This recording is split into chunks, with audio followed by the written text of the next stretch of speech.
one part of the special session down. If you're going to play in the hands of the governor, or you're going to be punished. One more to go. A wedding caterer in Florida accused of mixing pot in her pans.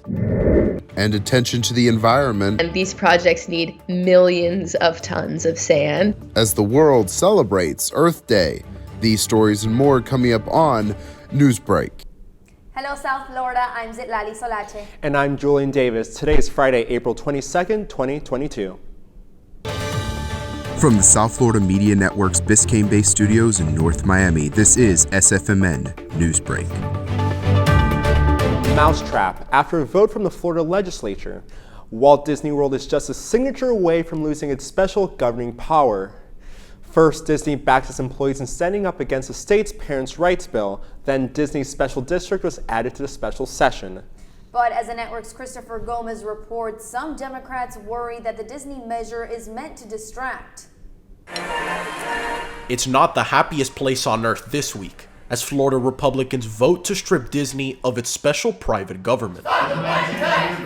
In what Democrats have dubbed the governor's retaliation session, the bill would eliminate Disney's Reedy Creek Improvement District, which is essentially its own government, allowing the theme park to provide its own public services like police and fire units. Why are we putting our knee on the neck of the mouse? A bombshell add to the legislative session just days earlier by Governor Ron DeSantis. This state is governed by the interests of the people of the state of Florida. It is not based on the demands of California corporate executives. Stemming from a new Florida law that bans schools for discussing sexual orientation and gender identity with young children, dubbed the Don't Say Gay bill by opponents.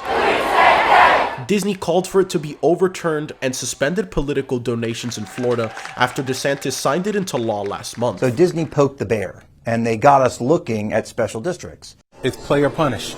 If you're going to play in the hands of the governor, or you're going to be punished. The dissolution of the district would have Disney be incorporated into surrounding counties, leaving taxpayers to pick up the slack. The debt service alone would amount to $580 per person. Family of four just got hit with a $2,200 tax bill. The special district will last till June of 2023, but the legislation says it can be renewed. And over the protests of black representatives, House Republicans gave final passage to a new congressional map. When the governor announced that he was expanding special session to include this attack on Disney, it was to distract and hide the ball in terms of what he's doing with redistricting. In an unprecedented move, DeSantis vetoed maps passed during regular session by his own party and submitted his own version last week. You don't get to write the map and approve the map. It potentially gives Republicans as many as 20 of the state's 28 districts, while dismantling the 5th district held by Democrat Congressman Al Lawson, dividing Jacksonville, the city with the largest black population in the state, into 2 Republican-leaning districts, and shifting the Orlando area 10th district, currently held by Congresswoman Val Demings, east toward wider communities. Anytime someone comes up against the governor, he bullies them.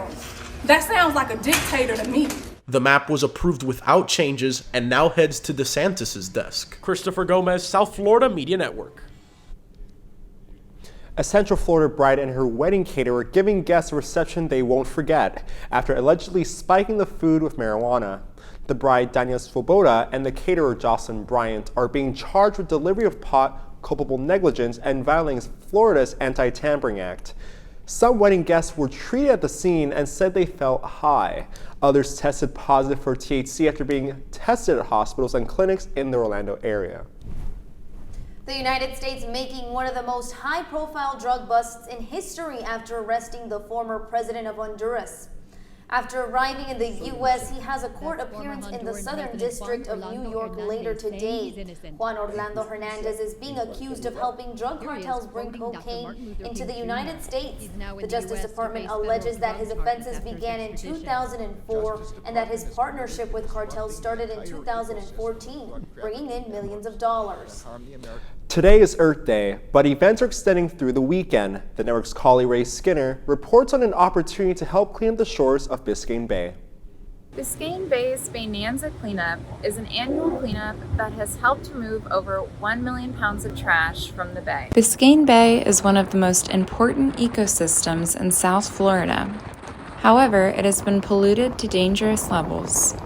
Thousands of volunteers attend the Bonanza Cleanup every year to help restore one of Miami's greatest natural sites. The cleanup takes place at 9 a.m. Saturday, April 23rd along 27 different locations along the bay's shoreline. This is Collie Ray Skinner with the South Florida Media Network. Also this Earth Day, 2 problems, 1 solution. As CNN's Karen Kaifa reports, a single company is taking on glass waste and sand erosion. Franziska Troutman and the team at Glass Half Full are thinking small to help preserve the vast Louisiana coastline. One way or another, growing up in Louisiana, I've always heard about our coastal erosion crisis. Started near Tulane University in New Orleans to help boost the city's overall glass recycling, the Glass Half Full facility pulverizes glass into gravel and sand particle sizes. That coarser sand is what we're ideally using for coastal restoration. Glass Half Full is currently part of a project with Tulane and funded by the National Science Foundation to research how more recycled glass sand can be used to step up Gulf Coast restoration. So we're producing, a couple tons a week, and these projects need millions of tons of sand in order to combat our coastal erosion crisis. Looking at a sandy beach, it doesn't seem like sand could ever be in short supply, but demand has tripled over the last 2 decades, according to the United Nations Environment Program, to between 40 and 50 billion tons per year. Sand is used everywhere, from glass and smartphone screens, asphalt on roads, silicon chips in home electronics, and in the global construction boom, especially in concrete. And it takes a certain sand particle size and shape for these everyday uses. Desert sand is eroded by the wind, too round and too smooth. Louise Gallagher of the University of Geneva says the sand really in demand is extracted near water, impacting riverbanks, lakes, and coastlines. We've been taking so much sand out of our natural systems that we're almost overshooting the geological replenishment rate. In landlocked Kansas City, Ripple Glass, born out of a brewery, says they collect nearly 900 tons of glass every week across 9 Midwest states. Their facility processes glass for new bottles, but it also grinds it into cullet, particles that can be used as a sand substitute in things like fiberglass insulation and other construction materials. The good news is there's plenty of appetite for the cullet product produced within Kansas City. Gallagher says the world shouldn't panic yet, but think about the alternatives. There's lots of possibilities. It's really a question of the harder job in some ways of the cultural and mindset shifts. Before what seems like an endless resource runs dry. In Washington, I'm Karen Kaifa. The Marlins got off to a good start as they tried to win the last game of their home stand. That's still ahead, and so is this story. Shot scored! All alone at the top, entering their game against the Red Wings. The Cats had a chance to break the tie and have the best record in the NHL. Newsbreak will be back in 2 minutes.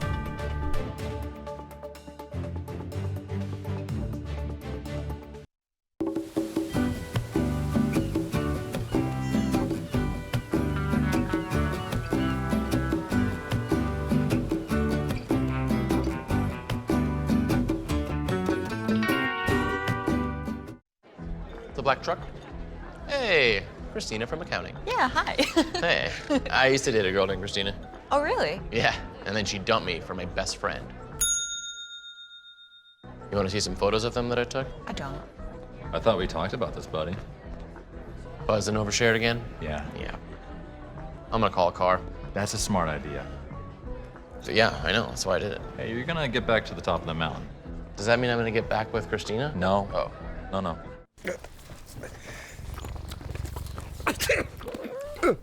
If you love me enough to tolerate my perfect little pets and all their glorious dander, then of course you'll visit nhtsa.gov/the right seat to make sure I'm in the right car seat.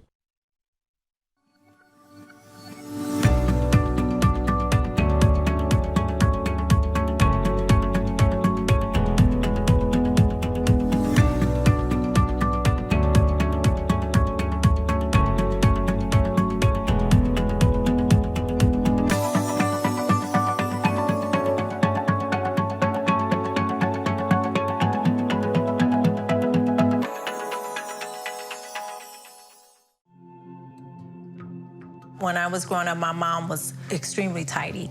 We were trained to put things back where we got them from. One day, when I walked into my mom's house, I felt like I walked to someone else's house. There was stuff everywhere. And just growing up the way I grew up and to see this transition was very alarming. When Sean talked to me, it was a wake-up call, and that's when I went to the doctor.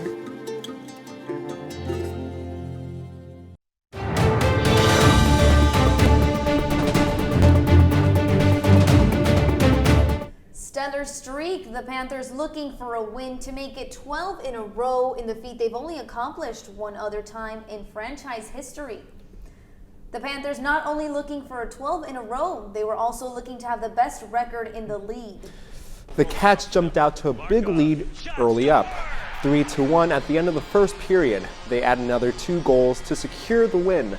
Final score, Panthers 5, Red Wings 2. They aim to set a franchise record with win number 13 in a row tomorrow night when the Maple Leafs visit the FLA Live Arena. The Miami Marlins defeating the St. Louis Cardinals last night. In the game, Pablo Lopez pitched 3 hit ball over the 7 dominant innings, striking out 9, including Cardinal star Albert Pujols 3 times. The final score 5-0. The Marlins will face the Braves in Atlanta tonight. That's all the time we have for Newsbreak. I'm Julian Davis. And I'm Zitlali Salatu. Get more news anytime at sfmn.fiu.edu.